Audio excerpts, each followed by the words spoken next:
আসসালামু আলাইকুম ওয়া রাহমাতুল্লাহি ওয়া বারাকাতুহু। সম্মানিত দর্শক মণ্ডলী, কেমন আছেন আপনারা সকলে? আশা করি আল্লাহর অশেষ মেহেরবানিতে আপনারা সকলেই ভালো আছেন। সো দুবাই ইনফো নেটওয়ার্ক থেকে আপনাদের সবাইকে জানাচ্ছি স্বাগতম।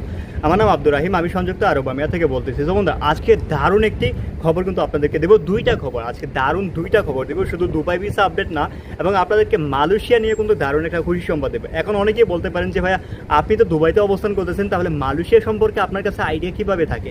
ভাই দেখেন, যে ট্রাভেল এজেন্সি বা যাদের মাধ্যম থেকে আমি খবর সংগ্রহ করি, তারা কিন্তু আসলে শুধু একটা দেশ নিয়ে কিন্তু কাজ করে না, তারা কিন্তু বিভিন্ন দেশ নিয়ে কিন্তু কাজ করে, আর মালয়েশিয়া নিয়ে কিন্তু তারা কাজ করে। সো তাদের থেকেই আমি খবরগুলো সংগ্রহ করি, আর যেহেতু তাদের কাছে নির্ভরযোগ্য ভালো খবর থাকে, তো আমি ভাবি যে আপনাদের সাথে শেয়ার করলে আপনাদেরও কিছুটা উপকার হতে পারে। যেহেতু বাংলাদেশের মানুষ অনেক আবেগপ্রবণ হয়ে থাকে, আপনারা অনেকেই কিন্তু না জেনে কিন্তু টাকা দিয়ে দেন দালালের হাতে, আর অনেক টাকা কিন্তু লোকসান হয়। সো এই জন্য কিন্তু আপনাদেরকে জানাই দিয়ে যেন আপনারা নিরাপদভাবে আর ঠিকভাবে যেন আপনারা ভিসার কাজকর্ম করতে পারেন, বা আগে কাউকে টাকা দিয়ে যেন বিপদে না পড়ে। সো বন্ধুরা, প্রথমে আপনাদেরকে মালয়েশিয়া আপডেটটা দিতে চাই। মালয়েশিয়াতে যারা কিনা আপনারা বর্তমানে অ্যাপ্লাই করতে চান, তাদেরকে উত্তরে আমি নিরাপত্তা দিতে পারি, কারণ বর্তমান সময়ে মালয়েশিয়ার দিকে কিন্তু বাংলাদেশের সরকার কিন্তু অনেক বেশি একটা লক্ষ্য করছে বা আকর্ষণ করতেছে। মালয়েশিয়ার ভিতরে কিন্তু আপনার সাধারণ বৈঠকের মাধ্যমে কিন্তু আসলে এটা সলিউশন করতে পারবে, মানে ভিসা যে জটিলতাগুলো এগুলো কিন্তু সমাধান করতে পারবে। তবে দুবাইয়ের সম্পর্কে কিন্তু একদম ভিন্ন একটা অবস্থান কিন্তু নিতেছে, কারণ বাংলাদেশ সরকার কিন্তু কখনোই দুবাইকে কিন্তু বৈঠকের মাধ্যমে বা বৈঠক করে কিন্তু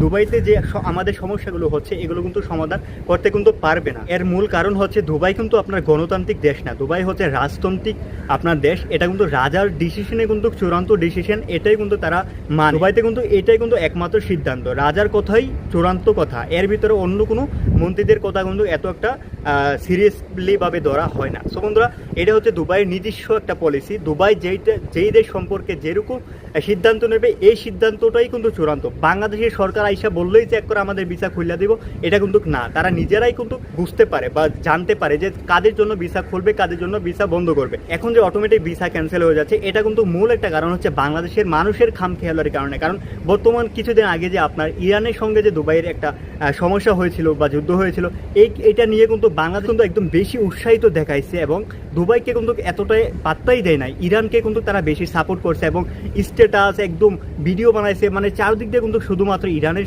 সাপোর্টই কিন্তু করছে। আর এইটাই হচ্ছে মূল কারণ অটোমেটিক ভিসা ক্যান্সেল হয়ে যাওয়ার।